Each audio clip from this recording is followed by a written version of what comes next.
Because do you even know what was your mom's mental state when she conceived you? Coming up. Have you seen a leader that is unable to trust and not able to delegate? Have you seen a leader who is scared to take decisions? Yep. Yeah, many of them. Have you seen They a leader that exist. is a perfectionist? Yes. That is very critical of everything. As long as it's not done their way, it's not done. So many people have left organizations because of the people they report to, not because they wanted to leave. And I'm also very interested in how negotiation happens and how negotiation shows up when you're making those decisions from the mother wound. Hey, are we not okay with celebrating ourselves? And when you give somebody a compliment, I put myself down. It's a self-sabotaging behavior that you need to let go of. We as women in general have big issues with people pleasing. Oh, yes. Perfectionism. Yes. I raise my hand. Before we dive into today's conversation, a heartfelt thank you to our sponsors who make this podcast possible. Your support helps us share powerful stories, spark important dialogue, and amplify voices that matter. We're proud to partner with brands that believe in our mission and invest in meaningful conversations. Welcome to another episode of the Conscious LeadHERS podcast, where we open up a conversation that truly matters. This is a conversation that touches not only our boardrooms, but also our hearts and homes. Today we are diving into a topic that many leaders rarely speak about, yet it quietly shapes so much of who we are, the mother wound. How our earliest relationships, especially with our mothers, ripple into our careers, our leadership, and the way we show up in the world. Puseletso is an author, coach, and transformation guide whose work has touched the lives of many leaders, navigating the hidden patterns that hold them back. She is the author of Healing from the Mother Wounds and leads retreats and programs designed to help people untangle childhood imprints, reclaim their authentic selves, and lead with courage, creativity, and wisdom. Her story and her work are both deeply personal and universally resonant. In this conversation, we'll explore how the mother wound shows up in leadership, the ways it can unconsciously direct our decisions and relationships in the workplace, and most importantly, how we can transform that wound into wisdom. Puseletso, welcome. Thank you. I'm so excited to be here. I'm also excited to have you here. You look so beautiful and gorgeous and all your Africanacity. Oh, yes. Hey? Yes. All right. Thank you so much for joining me today. I'm very excited to talk about this topic. It's a different angle to really understand how we show up as leaders and how we as women and as men sometimes carry this thing, the mother wound, and how it impacts how we make decisions in the boardroom, how it impacts how we make decisions wherever we find ourselves, from boardroom to living room, even from bedroom to living room. Oh, yes. So how do we actually, identify what this thing is, the mother wound, and could you perhaps open up by giving us a full understanding of what that really means and is? A mother wound, as you know, mothers are very special to us. These are the first point where we experience love, we get nurtured, and we got to experience the world through their lens, because these are the people whom we learn a lot from. Remember, mother wound is not only for people who are staying with their mothers. I mean, this wound can come in as an abandonment. Some kids were abandoned by their parents from a childhood.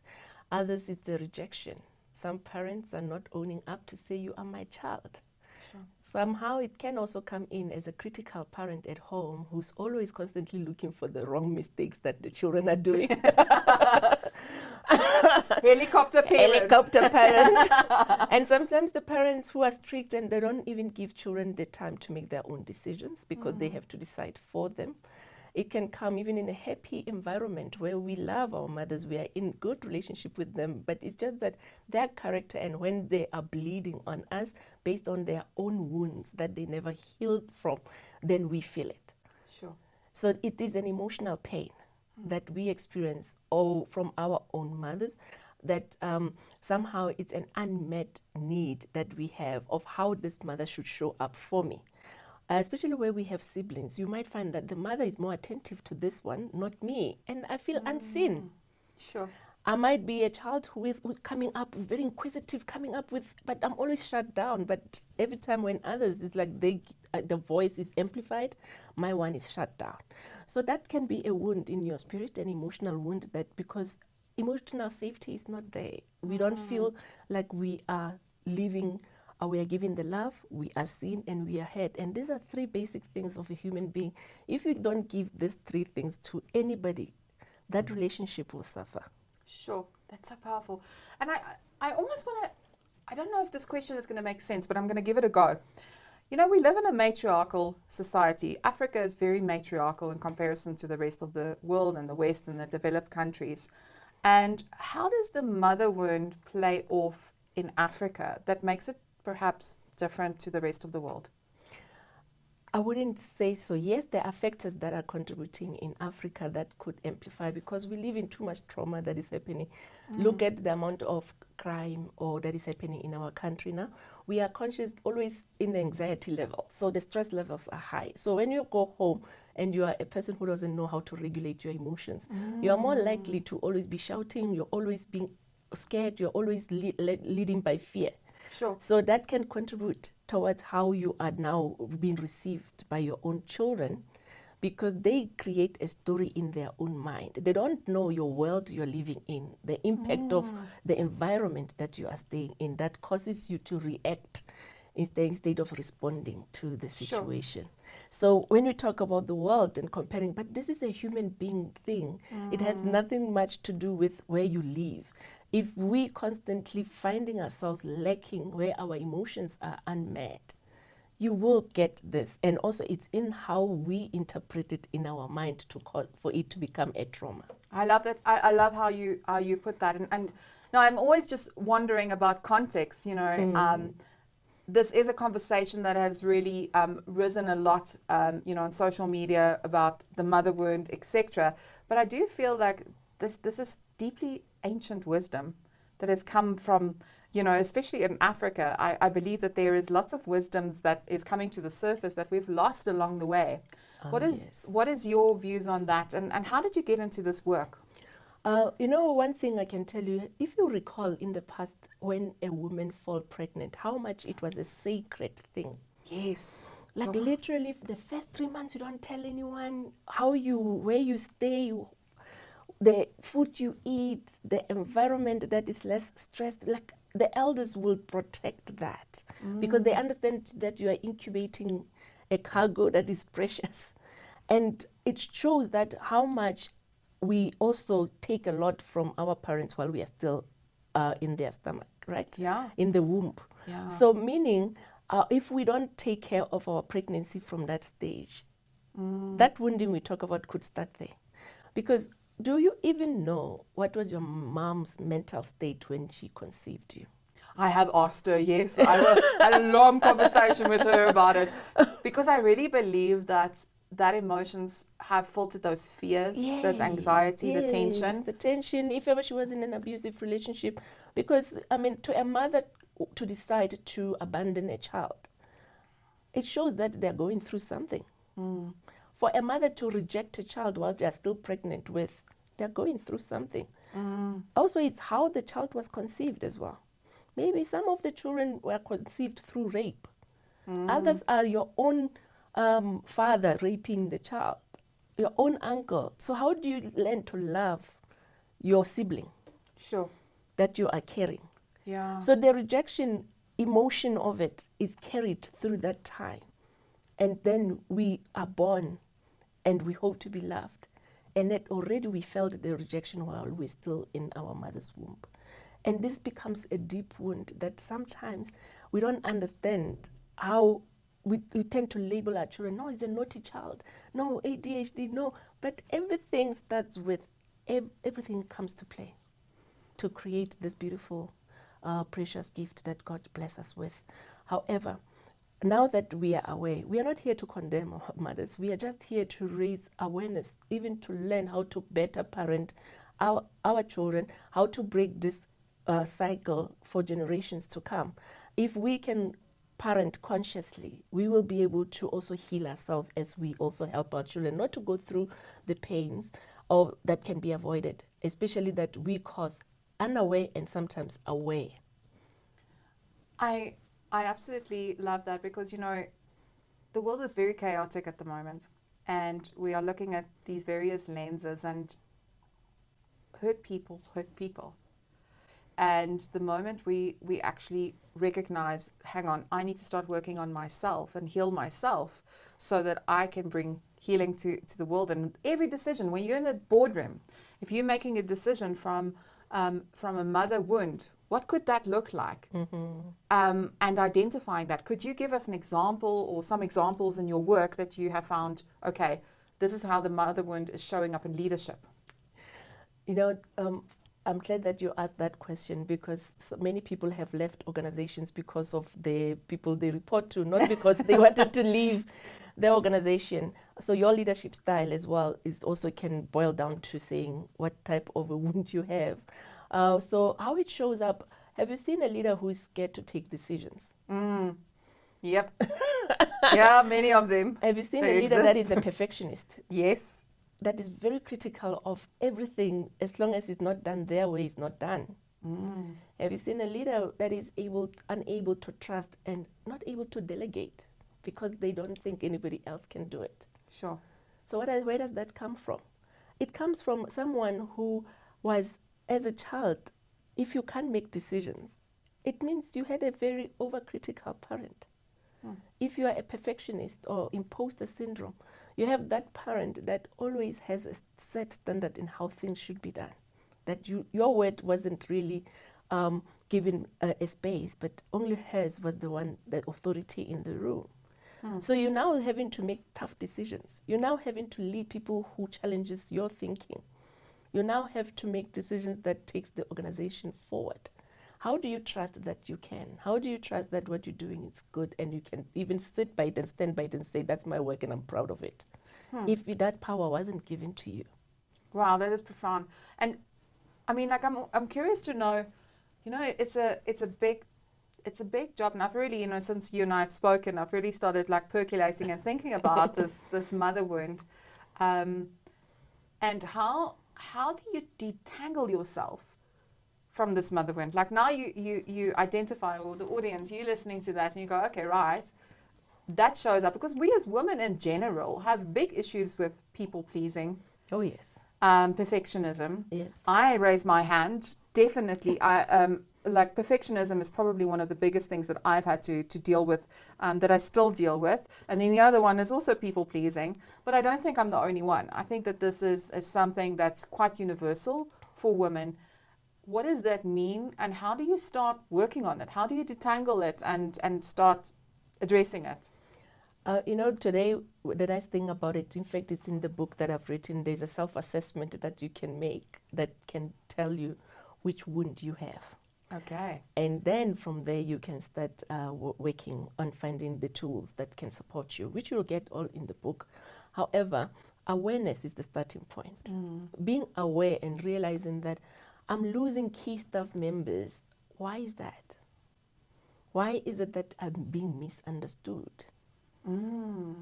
What is it that people, when they give me feedback, this is one thing that is common from all the feedback I've received, that I'm closed up. I don't know how to trust. So these are some of the things that can really, you need to be conscious about, because as a leader, we are on a continuous learning path. And the best part of learning is learning and investing time to learn about yourself. So embarking on that personal development where you are aware of your shortcomings, where you are aware of something that you love doing. I mean, being a person who is an overperformer, you get applause everywhere. It's how you want to get applauses. It's not that you don't get burnout. It's not that you are not stressed. It's not that you don't have life. Your only thing about it is focusing on the next big win. Yeah. So that makes you be the person who always want to be seen. And it means you lacked it as a child. Perhaps it's you trying to make something of yourself because you've always realized that you are an underdog. I love this, because, you know, one thing that we talk about a lot in the community is about this idea of how we move from one thing to the next, and we stop celebrating ourselves. You know, why are we not okay with celebrating ourselves? And when you give somebody a compliment, I put myself down. Yeah, no, you have a beautiful dress. It's only from Pep Store. Why? Why that response? Why that is, and that response comes with the need to fit in. You are trying to accommodate so much that you're always feeling like you're not worthy. So the sense of not being worthy, it's not something that you only realize it now. It's how it was cultured for you. Sometimes some of these things are also modeled for us.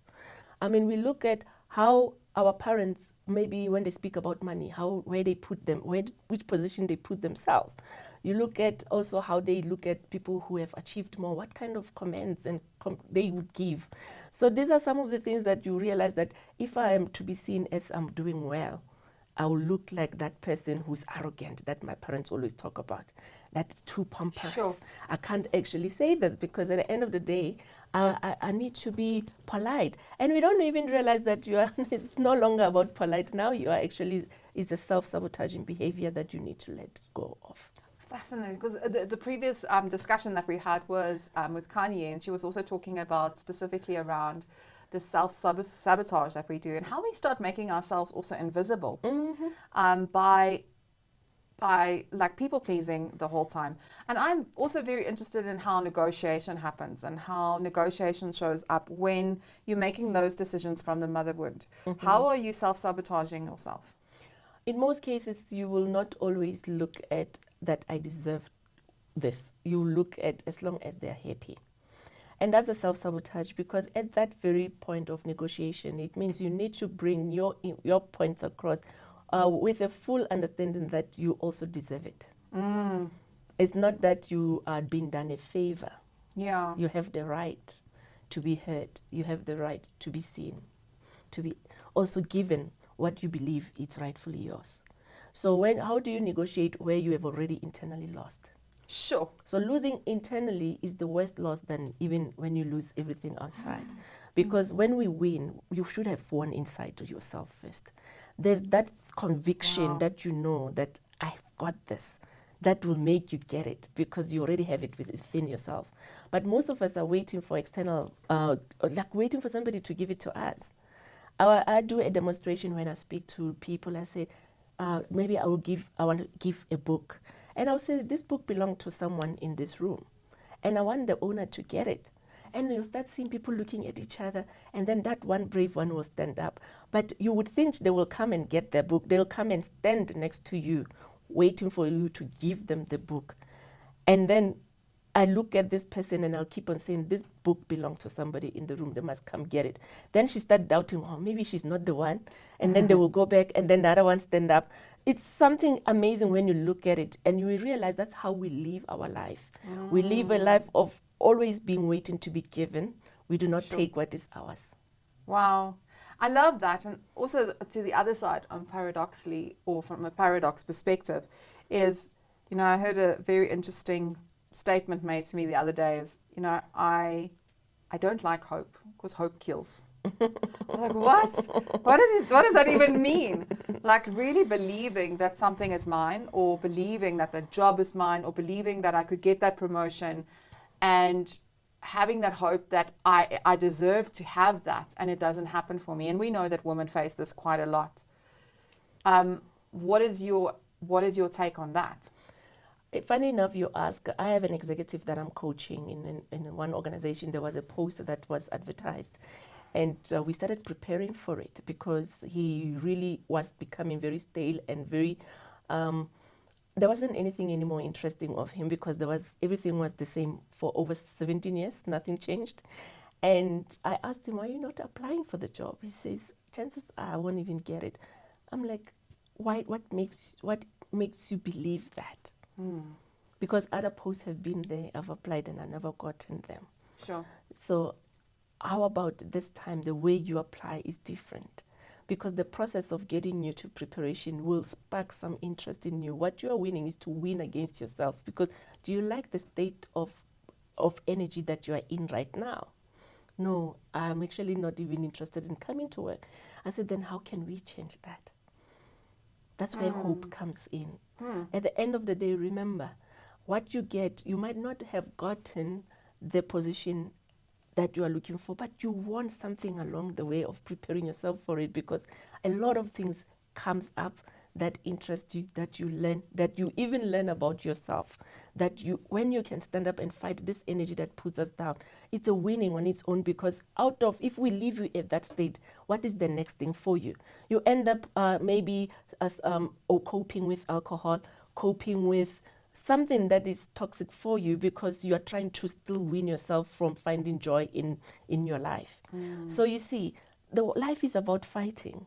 It's not only about that I've got the job. The point is to get to that job, to change that mindset to you to believing that I can't qualify to submit my, it's already something that is positive, that is actually igniting that fire within you. So sometimes people don't even realize that they've already won. It's just that what they're looking at, they think is the answer, and the answers have already, there's always been within them. So this example of an executive I'm talking about, we applied for the job. But now as we started going through the preparation, and I said to him, do you understand what this opposition is asking of you? Can you tell me what do you have and what do you need to equip yourself with in order to be a great candidate for it? He realized that he has, but not everything that is asking. He doesn't know how to do it. I said, start sitting with people who know. Sure. Have meetings with them. Ask them questions. And he started doing that. And then he submitted his CV. He now he learned new skills. He now knows how to do more things that he wouldn't have learned if he sat in his corner. Now, about 2 days ago, he sent me a WhatsApp. He says, I didn't get the job, but I found myself. To me, it was enough. I think that's beautiful, right? It was enough because now he's even identifying other things that is more of interest to him more than even the position. That really he's excited about life once again. Yeah. It's no longer doomed, like everything is bad, I'm getting old, nobody will hire me. He's starting to think of my retirement. What will I be doing post this job? Yeah, and it's such an important way to think, and the mindset, right? Is okay, right? I might not have gotten this particular opportunity, but like I need to stop holding myself back and build momentum and build energy to where I want to go. And I mean, like so many times I think about, you know, getting back to the mother wound, how it must probably be for a person that has been raised with a mother that has completely rejected you from the word go. And these things that you need to work on, and you don't learn the lesson. And you think it's about you all this time, and you reach your 70s and later in life, and you still haven't worked on these issues.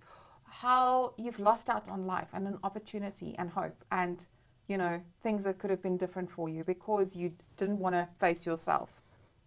You see, you are saying two different things. You are saying, what if you don't know about this mother wound that if you knew you could have done one, two? If you don't know.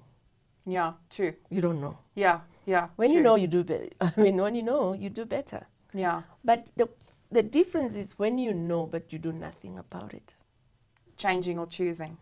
Yeah. You see, and also, what will it help of me sitting with that energy of saying, I could have? If now that is the time, it means now that I have energy for it, this is the time for it. I have met people that I believe if I met them many years ago, I wouldn't have been relevant, or they wouldn't have been relevant to me because of where my mindset or my mental state was. But when I meet them now, they make sense. So everything appears in our life when our soul is ready to receive it.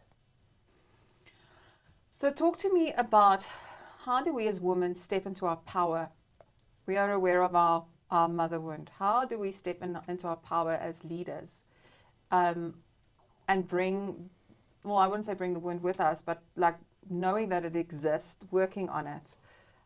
What is your advice to us as women of how we can step into our power? Is to face it head on. Don't run away from confronting some of your own limitations.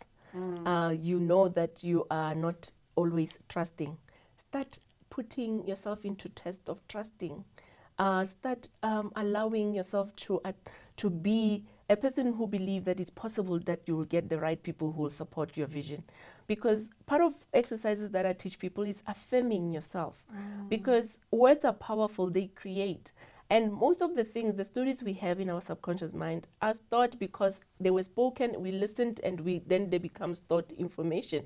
How are we going to cancel that? Through us talking against them. So once that voice inside, the internal dialogue says, nobody support your vision. you have to say, I am loved by people. They love what I do, and I will get a team that aligns with what I do. That belief, that faith helps you to transition and attract and start realizing the energy around you was just waiting for you to give yourself permission. And it's only when we do give ourselves permission we start opening our eyes to see that what we've been looking for, it has always been around us. It's just that we were blinded with our own fear, our own limiting belief, the destructive emotions, the negative mind conditioning, and also self-sabotaging behaviors that became a habit that we started up thinking that's who we are. And the moment we sit with that, thinking that's who I am, it means you are closed off, you are in a scarcity mentality, and you need to start learning how to bring abundance in your life. I love that. So about your book, Healing from the Mother Wounds, in your book, what is your favorite chapter? Oh, all of them are very good, but forgiveness. Ooh, forgiveness. Forgiveness is a hard one. I see here you talk about the layers of forgiveness. Maybe talk to us a little bit about what does forgiveness mean to you? Forgiveness means I am no longer holding myself hostage over things that were done by others. I am realizing that I was a victim, but I cannot always protect those who have done this to me. By me forgiving, I'm leaving them with what is theirs because it's not mine. There you go. Love it. Love it. Okay. So to our audience, highly recommend that you get this book. Also, you travel stages. You do a lot of keynotes, retreats. Talk to us a little bit about that. Yes, my company is called Mind Retirement Institute, which was the company that was born when I was turning 40, because I then looked at what would I say I've achieved in my 40 years. And one of the key things I've realized was I used to really be led by fear, because I used to struggle with being claustrophobic. Because I was raped at the age of 12. So anything that's put, like I feel like I can't breathe. I'm also asthmatic, so breathing is very important to me. So I don't like spaces where I feel like there's no ventilation. But I had to work on my mind to actually overcome that. So when I got to 40, I realized how many opportunities I've lost in traveling overseas to work. I couldn't just see myself sitting in an aeroplane. And one day I started traveling and I started working on myself. And not that I wasn't scared, but I started speaking life into me to a point that it became easy for me to do. So I reflected back. I said, yes, I've actually retired, because I thought I would be financially free. I would accumulate all the properties and everything. But one gift of retirement that I have was my mind not being always bombarded by negativity, always self-criticizing, always procrastinating, always being more critical of myself and others, and trying to make things perfect. Like for me, perfection was also what was modeled by me, by my own mom. I realized it's about acknowledging every step that I take is as important as achieving that great goal. So at 40, when I got to that, the company was born, Mind Retirement, and because I realized that we are always after things that don't matter. What matters is the ability to retire our minds so that we can work ourselves out of self-doubt, out of self-criticism, out of procrastination, out of all people-pleasing, as you have said earlier, and many other destructive emotions and negative self-talks that we have that really are taking away our power.